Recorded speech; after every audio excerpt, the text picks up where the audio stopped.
1960 letter, Warren E. Buffett, 5202 Underwood Avenue, Omaha, Nebraska. The general stock market in 1960. A year ago, I commented on the somewhat faulty picture presented in 1959 by the Dow Jones Industrial Average, which had advanced from 583 to 679, or 16.4%. Although practically all investment companies showed gains for that year, less than 10% of them were able to match or better the record of the industrial average. The Dow Jones Utility Average had a small decline, and the railroad average recorded a substantial one. In 1960, the picture was reversed.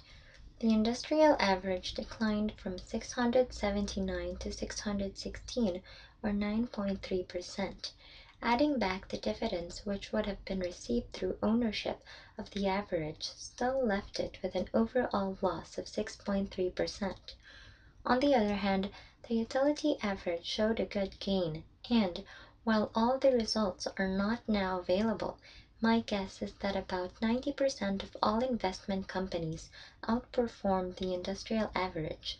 The majority of investment companies appear to have ended the year with overall results in a range of plus or minus 5%.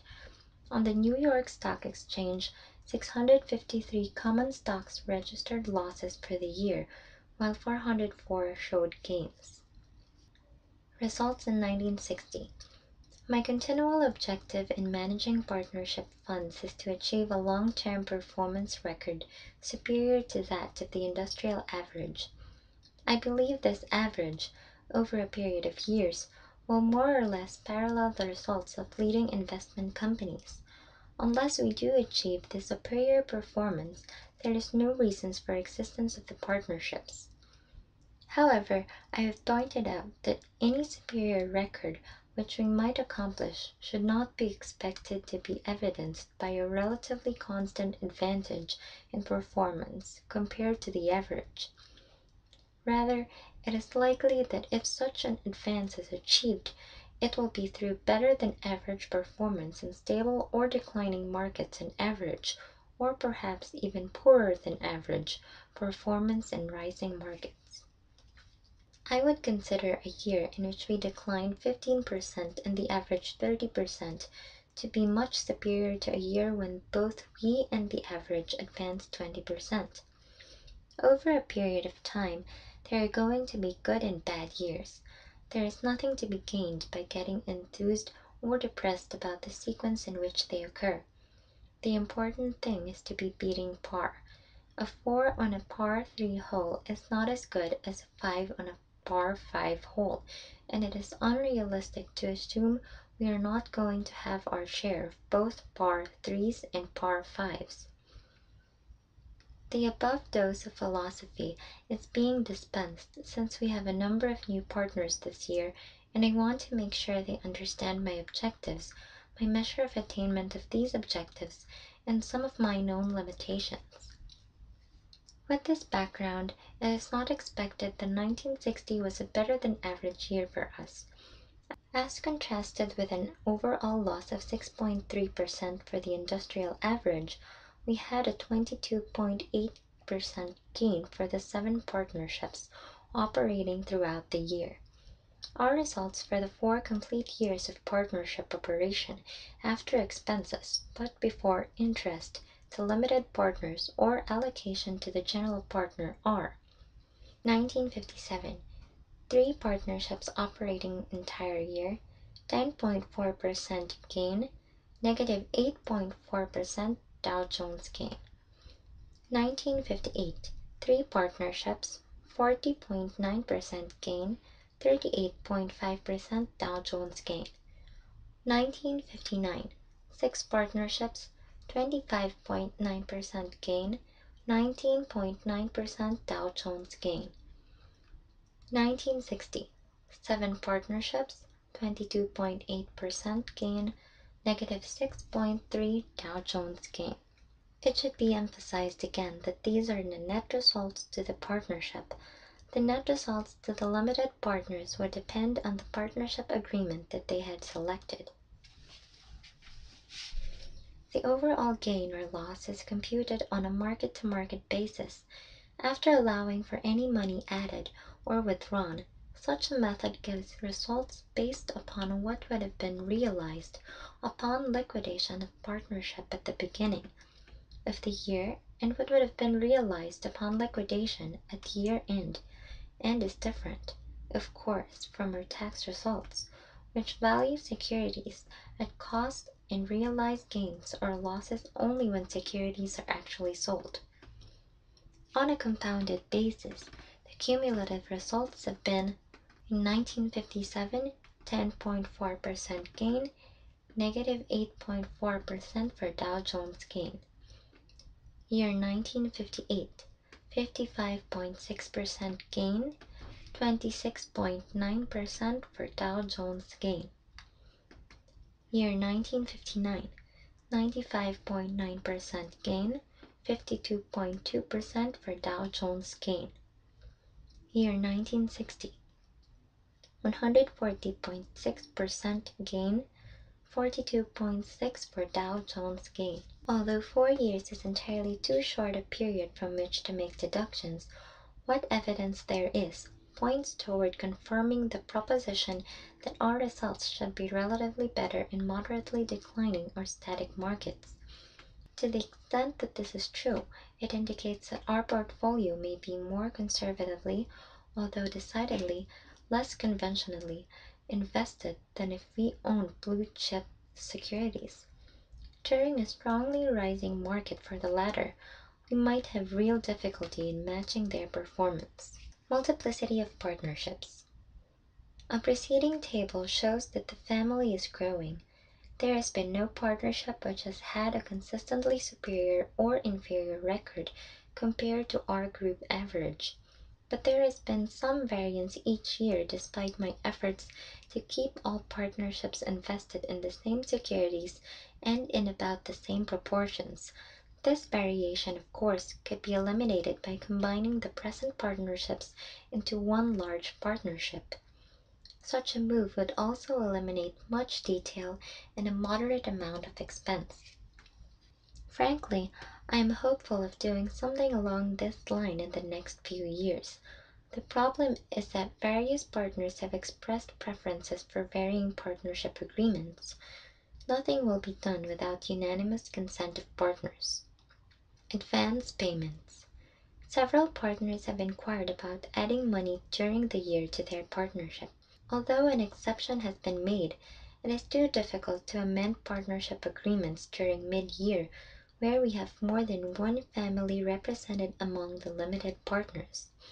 Therefore, in mixed partnerships, an additional interest can only be acquired at the end of the year. We do accept advance payments during the year toward a partnership interest and pay interest at 6% on this payment from the time received until the end of the year. At that time, subject to amendment of the agreement by the partners, the payment plus interest is added to the partnership capital and thereafter participates in profits and losses. Sanborn Map. Last year mention was made of an investment which accounted for a very high and unusual proportion, 35% of our net assets, along with the comment that I had some hope in this investment would be concluded in 1960. This hope materialized. The history of an investment of this magnitude may be of interest to you.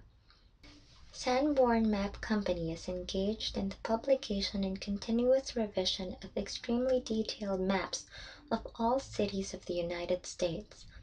For example, the volumes mapping Omaha would weigh perhaps 50 pounds and provide minute details on each structure. The map would be revised by the paste-over method, showing new construction, changed occupancy, new fire protection facilities, changed structural materials, etc. These revisions would be done approximately annually, and a new map would be published every 20 or 30 years, when further paste-overs become impractical. The cost of keeping the map revised to an Omaha customer would run around $100 per year. This detailed information showing diameter of water mains underlying streets, location of fire hydrants, composition of roof, etc., was primarily of use to fire insurance companies. Their underwriting departments, located in a central office, could evaluate business by agents nationally. The theory was that a picture was worth 1,000 words, and such evaluation would decide whether the risk was properly rated, the degree of conflagration exposure in an area, advisable reinsurance procedure, etc. The bulk of Sanborn's business was done with about 30 insurance companies, although maps were also sold to customers outside the insurance industry, such as public utilities, mortgage companies, and taxing authorities. For 75 years, the business operated in a more or less monopolistic manner, with profits realized in every year accompanied by almost complete immunity to recession and lack of need for any sales effort. In the earlier years of the business, the insurance industry became fearful that Sanborn's profits would become too great and placed a number of prominent insurance men on Sanborn's board of directors to act in a watchdog capacity. In the early 1950s, a competitive method of underwriting known as carding made inroads on Sanborn's business, and after-tax profits, the map business fell from an average annual level of over $500,000 in the late 1930s to under $100,000 in 1958 and 1959. Considering the upward bias in the economy during this period, this amounted to an almost complete elimination of what had been sizable, stable earning power. However, during the early 1930s, Sanborn had begun to accumulate an investment portfolio. There were no capital requirements to the business, so that any retained earnings could be devoted to this project. Over a period of time, about $2.5 million was invested, roughly half in bonds and half in stocks. Thus, in the last decade particularly, the investment portfolio blossomed while the operating map business wilted. Let me give you some idea of the extreme divergence of these two factors. In 1938, when the Dow Jones Industrial Average was in the 100 to 120 range, Sanborn sold at $110 per share. In 1958, with the average in the 550 area, Sanborn sold at $45 per share. Yet during that same period, the value of the Sanborn investment portfolio increased from about $20 per share to $65 per share. This means, in effect, that the buyer of Sanborn stock in 1938 was placing a positive valuation of $90 per share on the map business, $110 less the $20 value of the investments unrelated to the map business, in a year of depressed business and stock market conditions. In the tremendously more vigorous climate of 1958, the same map business was evaluated at a minus $20, with the buyer of the stock unwilling to pay more than 70 cents on the dollar for the investment portfolio with the map business thrown in for nothing. How could this come about? Sanborn in 1958 as well as 1938 possessed a wealth of information of substantial value to the insurance industry. To reproduce the detailed information they had gathered over the years would have cost tens of millions of dollars. Despite carding, over $500 million of fire premiums were underwritten by mapping companies. However, the means of selling and packaging Sanborn's product, information had remained unchanged throughout the year, and finally, this inertia was reflected in the earnings. The very fact that the investment portfolio had done so well served to minimize in the eyes of most directors and the need for rejuvenation of the map business. Sanborn had a sales volume of about $2 million per year and owned about $7 million worth of marketable securities. The income from the investment portfolio was substantial. The business had no possible financial worries. The insurance companies were satisfied with the price paid for maps, and the stockholders still received dividends. However, these dividends were cut 5 times in 8 years, although I could never find any record of suggestions pertaining to cutting salaries or directors and committee fees. Prior to my entry on the board of the 14 directors, 9 were prominent men from the insurance industry who combined held 46 shares of stock out of 105,000 shares outstanding. Despite their top positions with very large companies which would suggest the financial wherewithal to make at least a modest commitment, the largest holding in this group was 10 shares. In several cases, the insurance companies these men ran owned small blocks of stock, but these were token investments in relation to the portfolios in which they were held. For the past decade, the insurance companies had been only sellers in transactions involving Sanborn stock. The 10th director was the company attorney, who held 10 shares. The 11th was a banker with 10 shares, who recognized the problems of the company, actively pointed them out, and later added to his holdings. The next 2 directors were the top officers of Sanborn, who owned about 300 shares combined. The officers were capable, aware of the problems of the business, but kept in a subservient role by the board of directors. The final member of our cast was a son of a deceased president of Sanborn. The widow owned about 15,000 shares of stock. In late 1958, the son, unhappy with the trend of the business, demanded the top position in the company, was turned down, and submitted his resignation, which was accepted. Shortly thereafter we made a bid to his mother for her block of stock, which was accepted. At the time there were 2 other large holdings, one of about 10,000 shares dispersed among customers of a brokerage firm, and one of about 8,000. These people were quite unhappy with the situation and desired a separation of the investment portfolio from the map business, as did we. Subsequently, our holdings, including associates, were increased through open market purchases to about 24,000 shares, and the total represented by the 3 groups increased to 46,000 shares. We hoped to separate the 2 businesses, realize the fair value of the investment portfolio, and work to reestablish the earning power of the map business. There appeared to be a real opportunity to multiply map profits through utilization of Sanborn's wealth of raw material in conjunction with electronic means of converting this data to the most usable form for the customer. There was considerable opposition on the board to change of any type, particularly when initiated by an outsider.